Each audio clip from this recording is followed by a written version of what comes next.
పిలిచి మరీ పిల్లనివ్వడం అంటే ఇదేనేమో.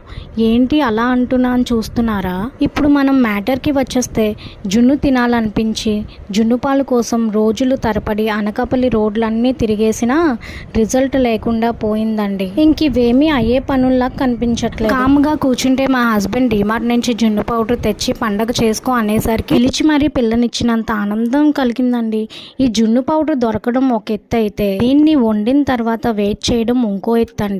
పోనీ వేడిగా వేసేద్దామంటే బాత్రూమ్కి బలవ్వాలేమో అని భయం. నువ్వు చల్లారాక ఫ్రిడ్జ్లో పెట్టి తింటే ఉంటుందండి. ఆహా, స్వర్గం అంతేనండి. స్వర్గం బాగుంటుందని మీకెలా తెలుసని మీరు క్వశ్చన్ వేస్తే వెయ్యొచ్చు. అదేమైనా పక్కింటి వాళ్ళ ఇల్లా లేక పొరుగింటి వారి ఇల్లా మాట మాటకి వెళ్ళి రావడానికి? పోనీ ఒకసారి వెళ్ళి ఎక్స్పీరియన్స్ షేర్ చేద్దామంటే అక్కడ ఎంట్రీ టికెటే కానీ ఎగ్జిట్ టికెట్ అయితే ఉండదు. ఏవండో ఇంతకీ మీలో ఎంతమంది జున్ను తిన్నారో నాకైతే కామెంట్లో చెప్పండి.